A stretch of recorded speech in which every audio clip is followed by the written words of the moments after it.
starting to go in live. Hangout on air is live. All right. Hey, good evening, everyone. My name is Ben Reisinger again, the professor of Digital Media Management 110 through the School of Adult Learning at the University of Indianapolis. As always, it's our third week of this new class. We bring in a guest speaker to chat with the students. I have a person in-house with me tonight. This is Eric Miller. Eric Miller is the photographer and videographer for Mary Free Bed Rehabilitation Hospital in Grand Rapids, Michigan. He's also done many other video things throughout his life. He has been a news video reporter at Wish TV 8. The two of you being in Indianapolis know about Wish 8. Eric was there for several years. So can you just kind of give a brief overview of what you've done and let the ladies know? Thank you guys for letting me join in on the conversation here. Like Ben said, I'm from the Indianapolis area originally. I went to Indiana University. I got my undergraduate degree in telecommunications and filmmaking. I've known for a very long time that I wanted to be in video production and storytelling. And my first job out of college was at Wish TV. For 5 years, I was a news photographer there.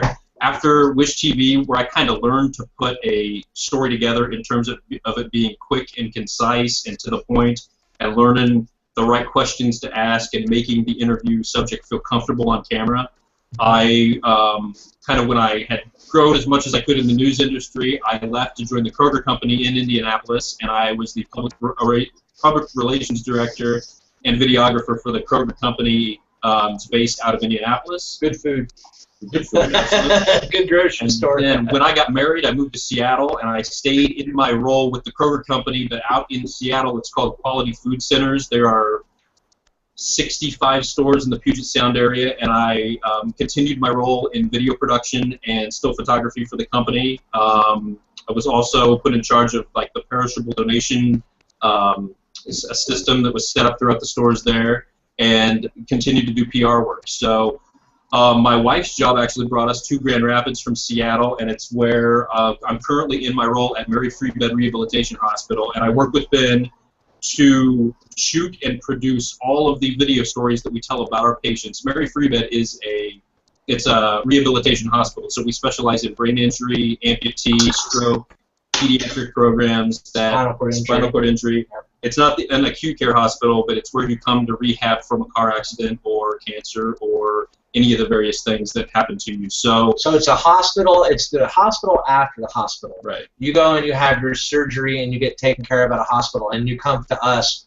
to get better and for the rehabilitation. Exactly. And the unique part about it is that the patients that are with us for a lot longer than they normally would be in a acute care hospital setting. So it's more of a family atmosphere. They get to know their occupational therapists and physical therapists and their doctors, and they're there for weeks or months instead of days.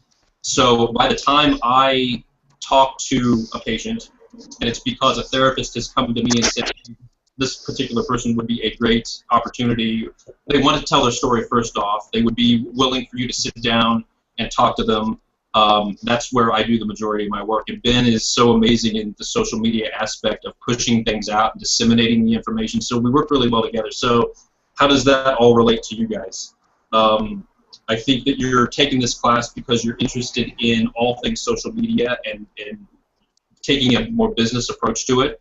And I have done video for my entire life, so that is my area of expertise as it relates to social media and sharing and getting your name out there. So the things I want to talk about today are how can you, specifically for the project for this class, how can it, I could talk a lot about bit rates and codecs and cameras that cost, a little bit amount of money or a lot of money, but none of that's really going to apply. What is going to matter to you are the things that you can learn or research that I can help give you that is going to apply to the projects that you are working on right now.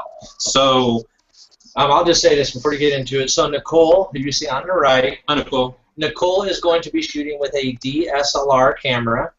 She says that does video. Kind of like this one right here. But his looks really fancy. Not all the nice attachments. Yeah. And then Janet is going to be shooting with a tablet like this right here. So they're both very, both of those will work for their videos. Absolutely. And that's what they're shooting with. There's a guy out in Seattle that I really like. His name is Chase Jarvis. He's a photographer. I mean, very, very famous. Has a lot of really high-end clients that he works for. And he either wrote a book or did a blog about the fact that The best camera is the one you've got with you. So absolutely, in my opinion, does not matter. Even though I geek out about the latest technology and the fact that the ability in 2008 was huge for DSLR photography because, in a nutshell, the big sensor in a DSLR gives you a very shallow depth of field when you're shooting film, so you get a very cinematic look for cheap. There are some caveats in terms of audio recording and things that you take a camera like this and it shoots a pretty picture, but audio and all the other things that make video so wonderful are not there. So there are a lot of workarounds, and we can talk about all that. But shooting on an iPhone, an iPad, a prosumer camcorder, a professional camcorder, a news camcorder, a DSLR, a $90,000 Arri Alexa, it's all, you start at a point and you end at a point, and whether or not that's a 2-hour motion picture or a 2-minute video, you've got to get the viewer someplace, and it's how you... It's the same process. Exactly. So the process applies no matter what camera you're using. So that's what you've got to decide. Tell me a little bit right now about the projects that you specifically are working on, because I know you're in the middle of either coming up with an idea for a project or... Well, I'll jump in here. Okay, so they've now narrowed down their ideas. They both have their ideas. We'll start with Janet on the left. Janet is basically going to do, I'll let you introduce it, Janet. Tell Eric what your video is and how you're going to shoot it and things like that. Sure.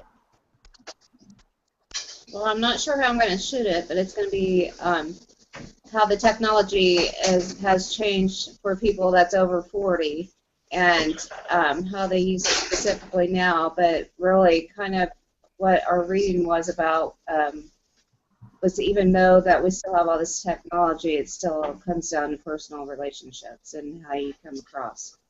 Awesome. And you will more than likely, you have an iPhone and then you have a Samsung tablet. So probably one of those two devices will be what you will shoot your video on, correct? Right. Correct. Okay. So, okay. So you want to go for her, or do you want to hear the other one next? Let me hear from Nicole. Nicole. Okay, Nicole. So what's your video about, and what are you going to shoot? And then Eric can get in with suggestions for you both. So for me, I work at Qantas International, which is a service organization, particularly with Key Club, which are high school students doing community service. And so we have over 5,000 clubs across the world, mainly in North America.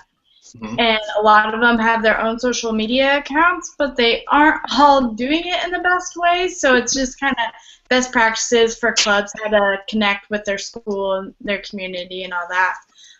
So I'll be shooting with the DSLR, and I was kind of envisioning doing some like storyboarding, like dry erase board visuals, because I like handle all the social media for that, so in theory it would be me, but I don't want like my face the whole 2 minutes, so like giving them some visuals like that is what I'm thinking. Awesome. Okay. Well, it sounds awesome. I think who you going to start with, Nicole or I think I can kind of wrap it all around. I think both of your ideas are fantastic. Let's talk first about the fact, we can get into the gear and what I can suggest to help you steady shots when you're interviewing and lighting and all that stuff. But first off, if we're doing a story about how social media has impacted an older demographic and how they're using it effectively, then I think you center it around one particular person or two people at the most, because I guess the first point is that these type of videos, the stories that I produce, the stories that you will produce, they don't have to be long. You've got to really narrow it down. What is going to get your point across in the most effective, compelling way? They have a 3 to 3:30 time limit. That sounds about right. To tell a story, absolutely. So I would, in the case of the story related to Janet's story, you focus in on one or two people, and maybe they're able to do something now that they haven't been able to do, and that's what you focus on. You get them interacting via video conferencing or Facebook page, and what are they able to do with the technology that they weren't able to before? And every story starts, in my opinion, the way I work is every story starts with an interview, and then it becomes like a treasure hunt to show visually what they're talking about. So I sit down with somebody, and you got to make them comfortable. So I guess tip one would be the first couple of questions you ask somebody in an interview. ask the question knowing that they're going to knock it out of the park. So they get comfortable with the fact that they've got a camera on them. So you're setting them up to get really comfortable, and maybe it's not the question that's going to lead to the answers you want, because in your mind's eye, you're storyboarding, you're mapping it out, you're coming up with the questions that you're going to ask the people that are going to be in your video. But set them up to succeed, and then you can kind of get into the story.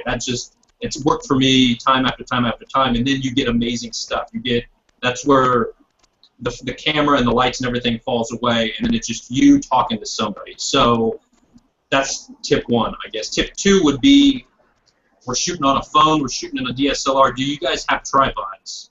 Do you have the ability to not physically hold the camera while you're doing your interview? We talked about that, about not having it shaky. Because that, number 1, it's going to be shaky, but number 2, that puts something physically in between you and the person you're trying to really get an emotional, maybe not emotional response, but it defeats the purpose of being really tied into your interview subject. So, I mean, you could duct tape, for crying out loud, the tablet to a chair, as far as I'm concerned. Because there you go, Janet. You need to get the right height. I need to think about your composition too, because what is behind, out of focus in the frame is just as important as what the person says. So take some time determining where you're. In the case of social media, I would set up a shot where the person is being interviewed and the TV or computer monitor is behind them, and maybe you've got some social media stuff happening on the monitor behind them. But a controlled environment. I want you guys to know this is what we talked about. Don't have craziness happening behind you or people walking back and forth and things like that. Right. And I'm sorry, I want to jump in real quick. Well, and for Nicole, with you, it would be maybe you set the camera in front of you and you give, an introduction to your viewers, to all your key clubs, and you introduce how, would you say that, since she's kind of doing a how-to video? Absolutely. And, you introduce and say, here's some good tips or tricks. Absolutely. The key is, this is fun. This is a fun industry to work in. It shouldn't ever feel like work, because it's a treasure hunt. I mean, you decide where you want to go with the video, what is the message that you want people to walk away with after they've watched 2.5 minutes or 3 minutes of your video, and then you attack that, and you try to make it better than what you've thought about in your mind's eye, if at all possible. And hey, I mean, the first couple of videos I did for the news industry, I mean, they were awful. I learned, and I grew, and I learned how to tell a more succinct story. So in terms of actually shooting this project, tip 1 would be get the camera on a tripod stabilized so you can interact with your subject one-to-one. Step 2 would be a lighting. If you have access to lights, fantastic. If you don't have professional lights, there are lamps you can use. There are pieces of white cardboard that you can use to bounce light.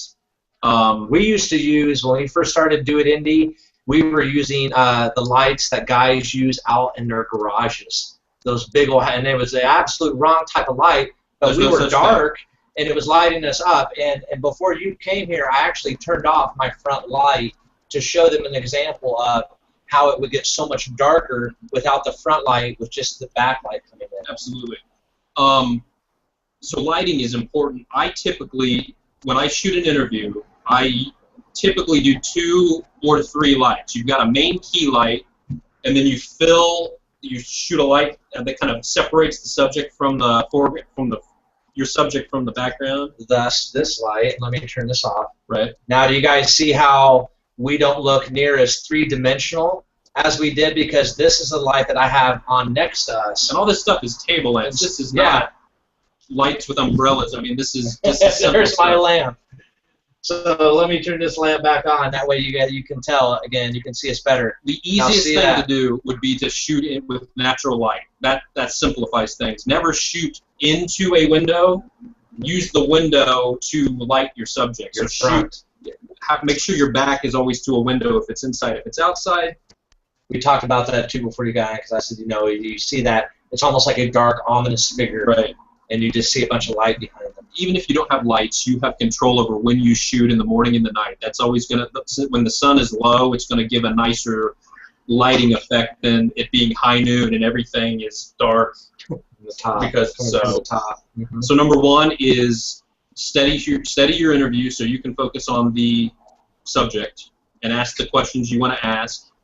Step 2 would be to and really listen in that interview, because they're going to give you their answers to your questions, and then it's your job after the interview to, it's like a treasure hunt, to figure out how visually you're going to represent what they've said. Because I've seen video time after time where it's just one soundbite and then another soundbite and then another soundbite, and it's like a dissolve between a jump cut. It's the same frame. You have the opportunity. And you check out for that. Yeah. Right. You have the opportunity to get B-roll of what B-roll. If you don't know that term, that's A-roll would be, and then that's a news term. A-roll is the interview. B-roll is the cover video. So when you get your cover video, I'm sure in Nicole's case it's going to be video of these activities happening.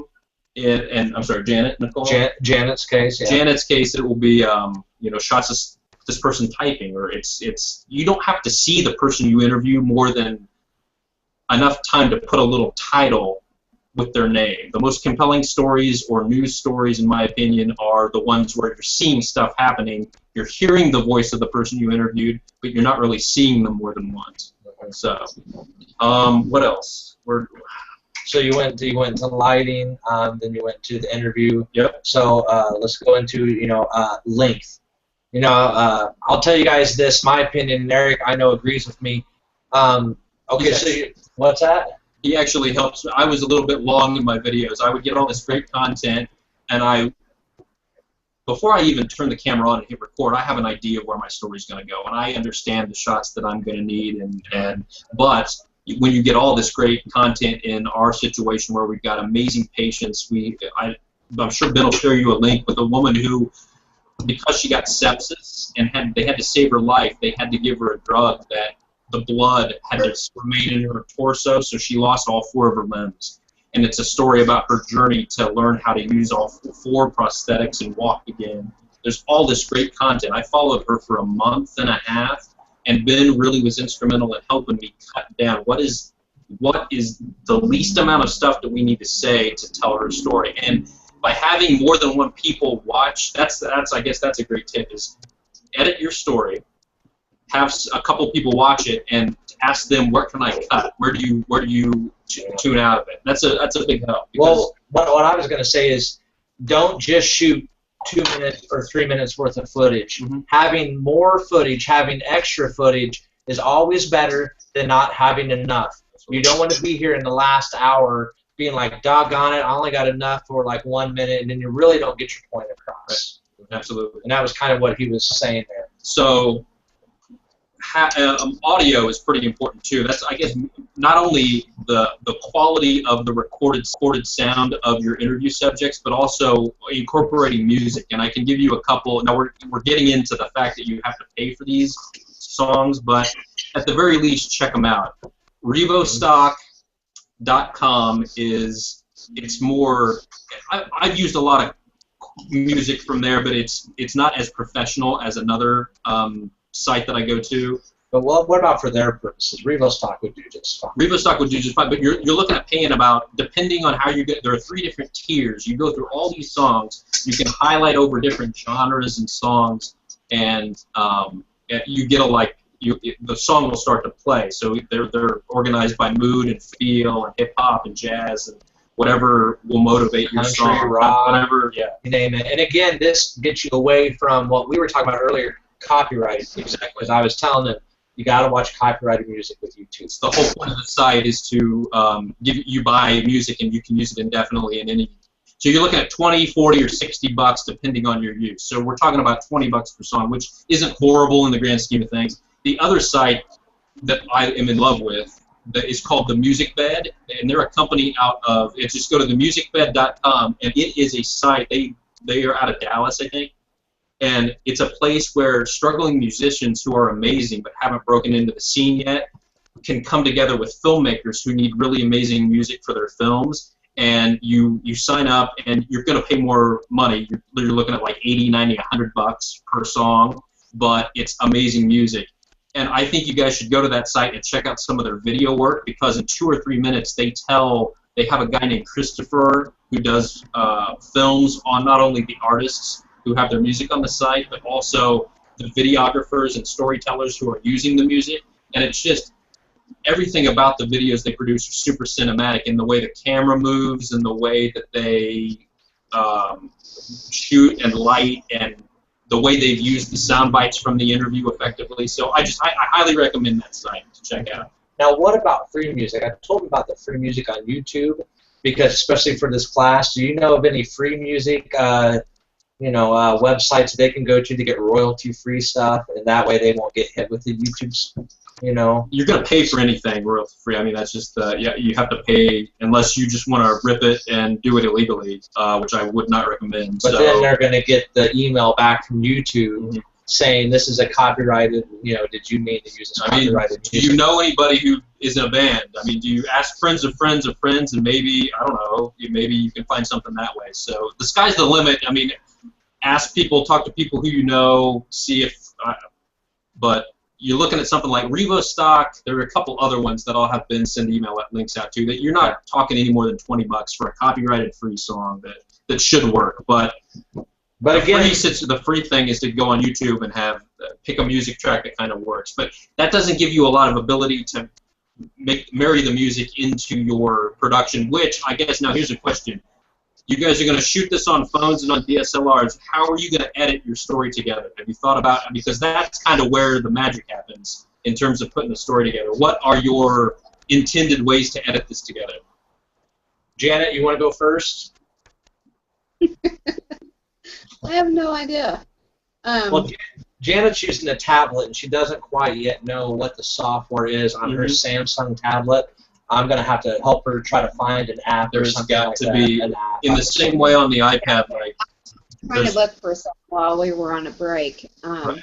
And then it did some kind of update, so I wasn't able, but it's a Samsung Galaxy. Okay. So I'm sure we have some different things out there. I'll do some searching too. You're going to probably pay a couple of bucks for an app that can kind of, do it, but I'm sure there's a free one for tablets. There always seems to be one out there. Have you done any sort of video editing before, or will this be your first opportunity?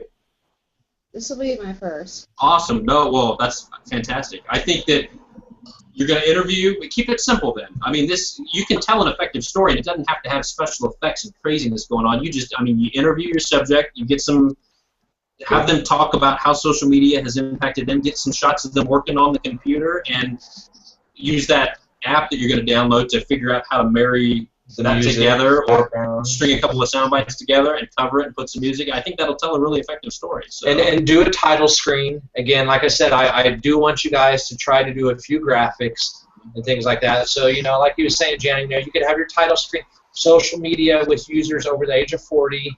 Then you could maybe get into it, and you have a little bit of music under your background, and then a couple of your shots and things like that. Absolutely. What was that? I didn't hear that. Kind of like an intro into the interview. Mm-hmm.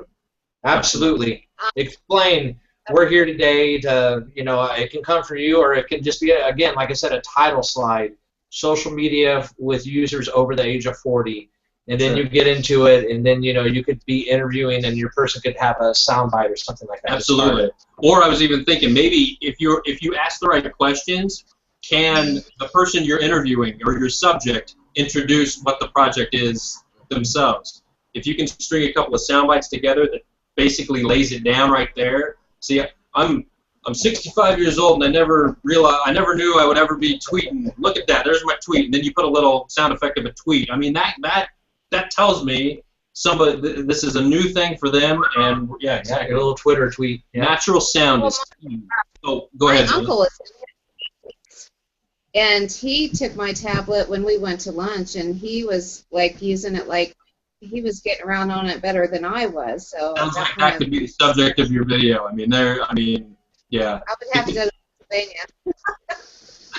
That's awesome. Awesome. Okay. So Nicole, you're shooting on a DSLR, and I'll just say she has a Apple MacBook, so she is going to use iMovie. Awesome. Very cool. And I'm in the same boat. I shoot. I'm really excited about the Panasonic GH4 that just got announced, but I shoot on a little bit of DSLR, and I have kind of a more camcorder-y type thing that has audio built all into it. How do you guys? And I use Final Cut X. So have you used iMovie a lot?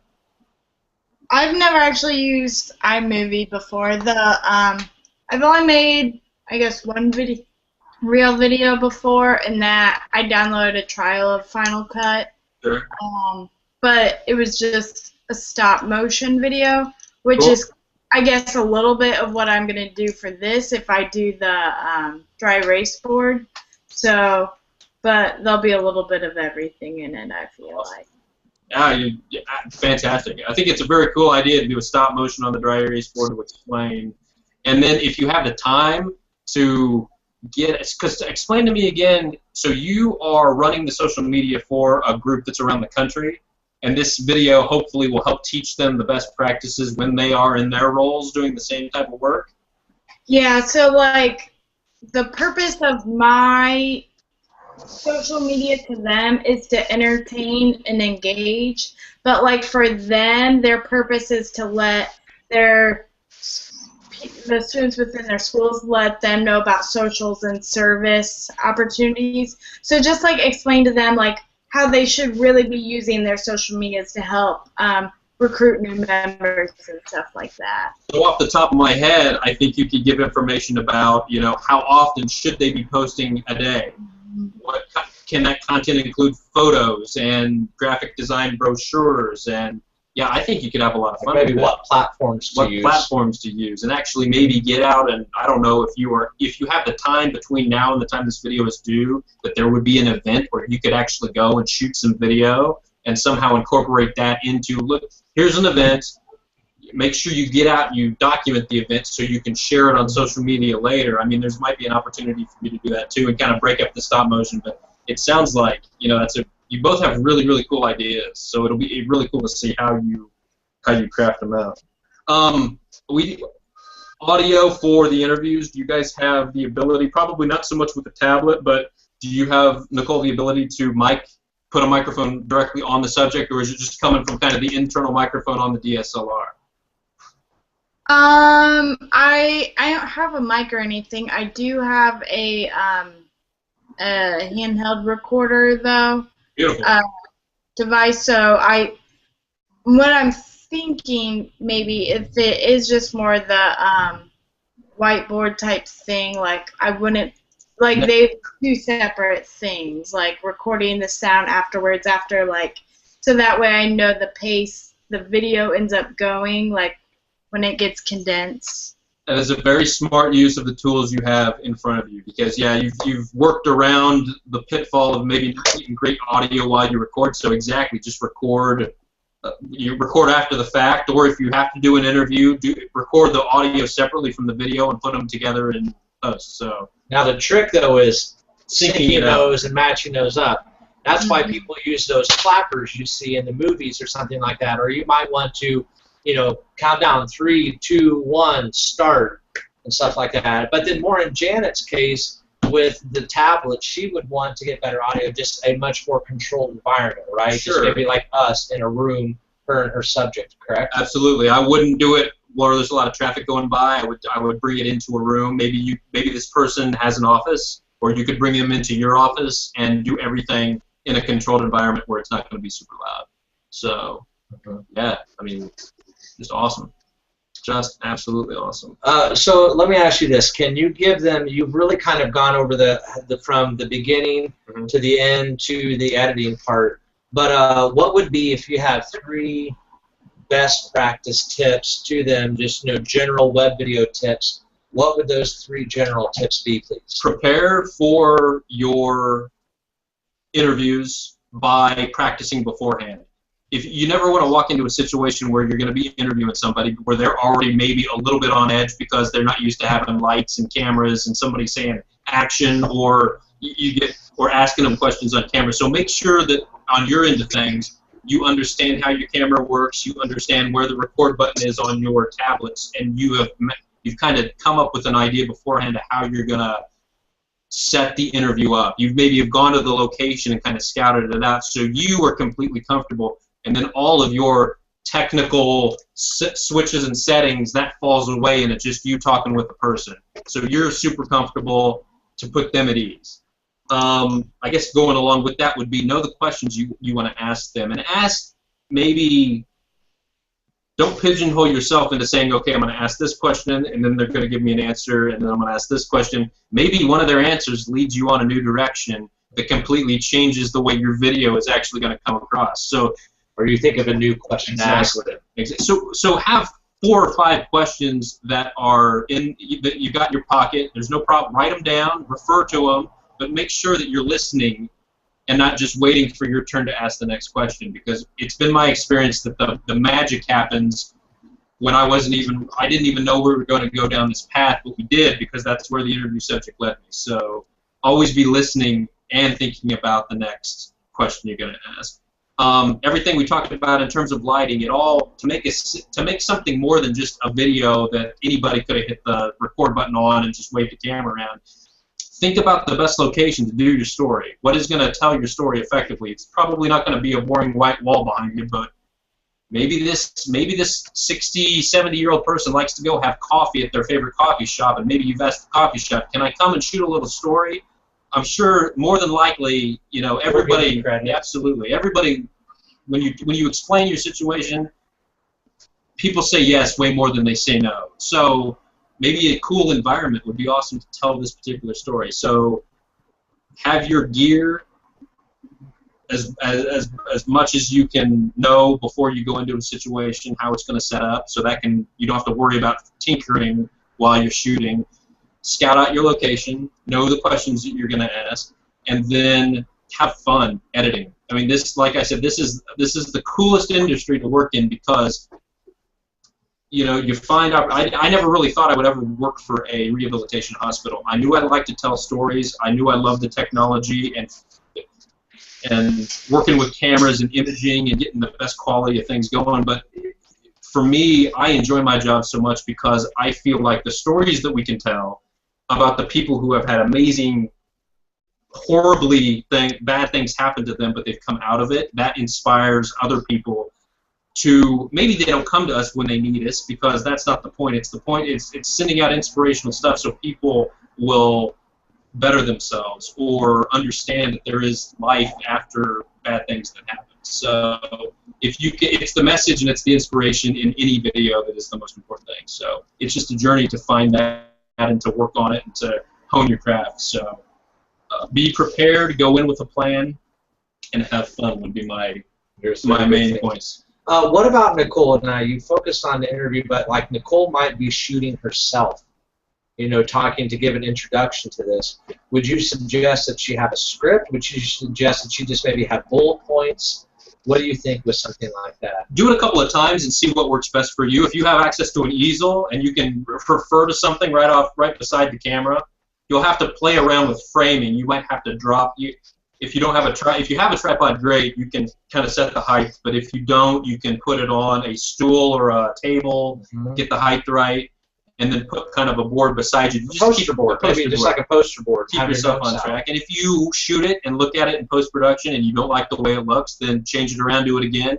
Do it enough times, you probably get to the point where you don't even need the bullet points. So you can do it as many times as you want. That's the whole thing. You've got an endless supply of digital media in here, then, with a tablet or a DSLR. Shoot, and then pick the best pieces. So.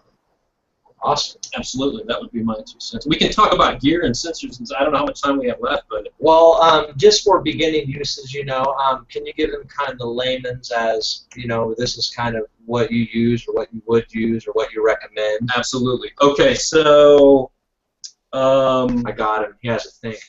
Yeah, you did. I think the best form factor for any video, it goes back to, you see the news crews out there, they've got the camera on their shoulder, it's balanced, they've got zoom control here, you've got professional XLR audio connections, which are the 3-pin connectors, that's the industry standard, and you've got that all tied to one camera.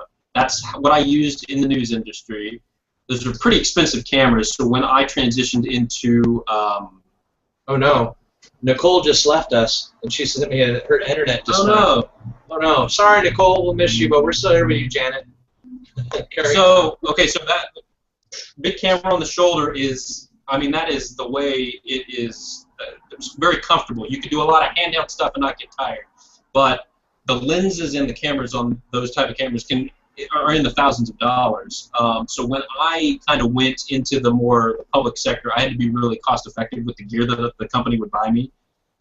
So all-in-one solutions like I use a Panasonic HPX 250 at work, which is a camcorder about that size. It has the professional audio inputs. I can put a wireless microphone on the top of it, and I can shoot handheld for a long time. But the difference between that and like what Nicole has just left us, right? Yes. Nicole has a DSLR, and that is this, intended for still photography, but this kind of the boom of DSLR filmmaking happened in 2008 when Canon released the 5D Mark II, and the reason everybody loves shooting video on these is because the sensor inside of it is really, really big, and with a really, really big sensor and a fast lens, meaning it can let a lot of light in, and you can open up the aperture to let a lot of light in, you can really easily separate the subject from the background. You can get a super shallow depth of field, which are one of the key ingredients to making things look and feel cinematic. The news crews shooting video, the more prosumer, yeah, that's a word, right? Prosumer? Pro-consumer. Yeah. Everything is in focus because the sensor is tiny, and when you got a tiny sensor, everything is in focus, which is fine, but it's not cinematic because part of when you get into the storyboarding and coming up with a film, you get to the point where I want the viewer to look at this part of the frame, so that's what's going to be in focus, and everything else is going to be out of focus. So you get a really great opportunity to do that with DSLRs, but the preamp for audio inside these things are horrible. You get a lot. The noise floor is really high, so you get a lot of hiss. If I just shot video of Ben right here talking, it would sound like really hollow, and he's in a completely echoey room, and it wouldn't be good. So I have wireless microphones, and I would put the microphone literally right on his breastbone right here. Okay. That's where you want to mic the person. You kind of need some separate pieces to make the audio work. One option is to record the audio separately, like we talked about, and put it back together in post-production. But I don't really, we work so fast, and there's so many things to shoot that I really don't do that. So there are a couple of companies that produce good preamps that you can use to feed the audio into the camera.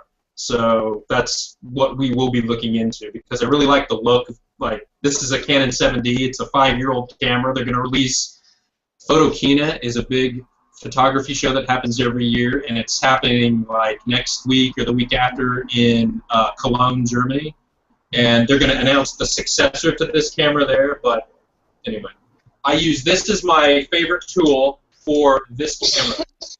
And what it does, it's called the Zacuto Z Finder. I'm plugging.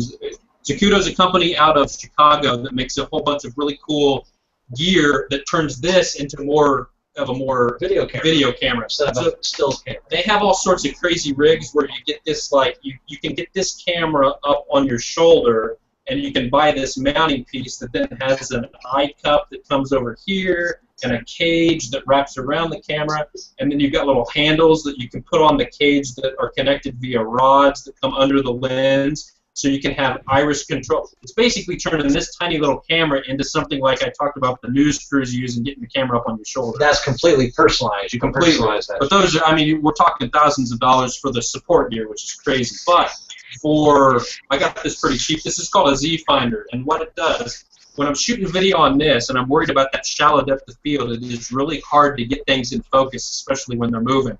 And everything looks crystal clear on a tiny little display. So you put the base plate, and this frame comes with it, and then you can snap this guy right here, and then I can put my eye up to it, and I shoot video like this. This thing magnifies the screen 2.5 times, so it's easier to set focus, and I've got another point of contact to make this video more stable.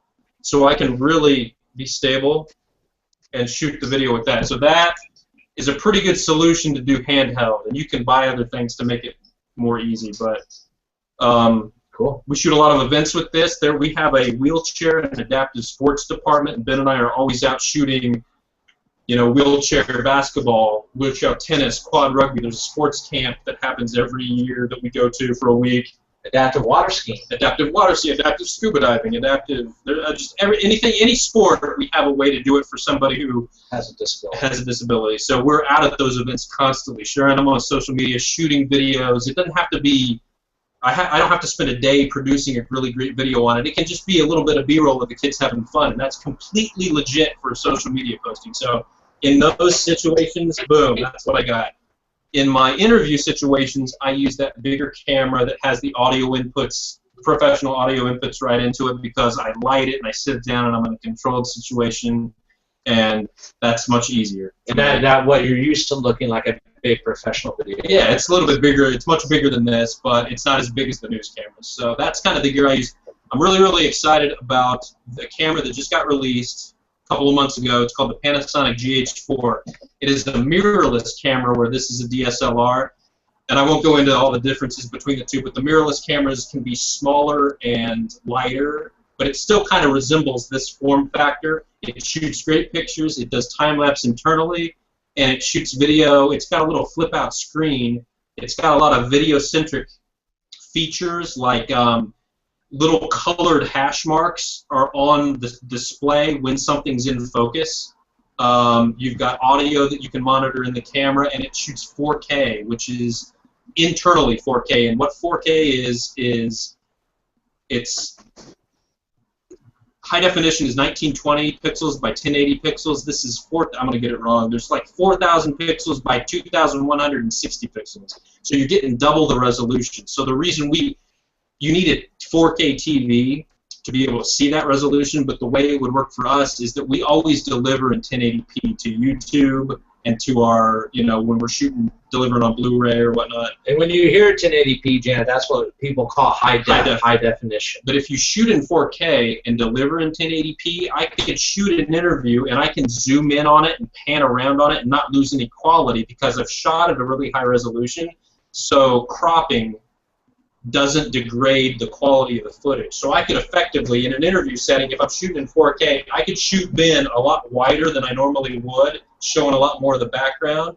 And then in post-production, I could crop in on him when he's saying something really impactful where I want to get really close to him and like feel his emotion. Maybe he starts to cry because he's getting all emotional about something. I can punch in on him and really capture that, and I do. So it's basically two cameras in one in terms of the ability to punch in. So sorry, that probably. Oh, and the other great thing about this is this may be super expensive to you. It's not so much for me in terms of all of the gear, but it's a $1,700 camera that does all that, which is pretty amazing. I mean, it's on the expensive side of things, but the image quality and the 4K, it's rivaling $20,000 cameras out there. So to do it all at that price is pretty exciting. So you could rent it for $100 for 7 days if you wanted to. BorrowLenses.com, rent the Panasonic GH4, play with it, see what you think. So that's my spiel. So that was his techie spiel there. And we're getting about time here, and Nicole left. Janet, do you have any questions for Eric? Any questions at all, please? Any questions about your video or just how to compose it, anything like that before we end? Not that I can think of right now. I think once I get more prepared of what I really want to put out there, then maybe I can contact you or send a question out at that time. Absolutely. Thank you for letting email. Absolutely, right now over the air? Yeah, sure, absolutely. My personal email is ericmiller1979@gmail.com, and my work email is eric.miller, M-I-L-L-E-R, @maryfreebed, all one word, MARYFREEBED.com. I'll repeat that if I need to, if you didn't get that. No, I've got it here in front of me. Okay. Thank you. So, Janet, do you feel like you have a better grasp now of the final project, how to do it, how to kind of structure it? Do you feel better after hearing tonight's class? Yeah, I've got a few different ideas going up in my head. I kind of want to look out there and see what other projects, what it looks like. I mean, the whole thing doesn't have to be an interview. I mean, it can be, like you said, you want the graphics and music and that kind of thing in there as well. And 3 minutes goes by pretty quickly, so. It does. Absolutely, it does. It does. have fun with it. Yeah, there's no right. That's the amazing thing about this is that there's no right or wrong way to do it. It's just however you want to kind of, with the text, with the graphics, with the interview, with the B-roll. You're showing a story that you want to tell, and you've got your tools, you've got your camera and your tablet. I'd say go have some fun. Mm-hmm. Absolutely. Well, actually, the last couple of weeks has kind of been my own story because I haven't used half of these things that we've had to do. Yeah. So this is kind of new to me as well. I mean, I've been on Facebook for like. I absolutely. Yeah. Yeah, I think you should be a part of it. I think it's great that you were talking about your uncle doing that and then giving it from your own perspective, too. I think that would make a very good composition video. Absolutely. Yes. I couldn't agree more. And that's putting yourself in it to talk about what you have learned is fantastic. There's even a way there you can actually record the screen. So you could be talking and moving the mouse around through Twitter, Facebook, whatever, and it can record and capture what your screen is seeing. So you can, part of your video could simply just be you navigating around. So don't forget about that option. There's some control, depending on what system, computer you're using, there are different ways to go about that, or there's software that you can use to do that as well. And the software that I use to do that is called Snaps Pro, S-N-A-P-Z. Pro. It's a download. You have to pay for it. I forget how much I paid for it. It was like $50 maybe. But you get the ability to record movies from your desktop, pictures, all different kinds of stuff. It's worth it. I use it at least every week in my job. So it's awesome. Yeah. Well, thank you. I've been talking a lot. Thank you for the time. I appreciate it. Sorry we lost our other friend. We lost Nicole. Yeah, her internet went out. But we do have one viewer right now. So excellent. That could be your wife. That you could said, be. or that could be Nicole. Hold on. Let's see here. It is. Oh, no, I don't know if that's Nicole. But thank you very much. What's up, Janet? We have a big storm that's going on here right now, so that could be it. Yeah, I got you. All right. I'm going to sign off here again. Thank you, everyone, for being here. Again, this is DMM 110, Introduction to Digital Media Applications and Systems for the new Digital Media Marketing major at the University of Indianapolis. Thanks, everybody, and we will see you again next week. Bye-bye.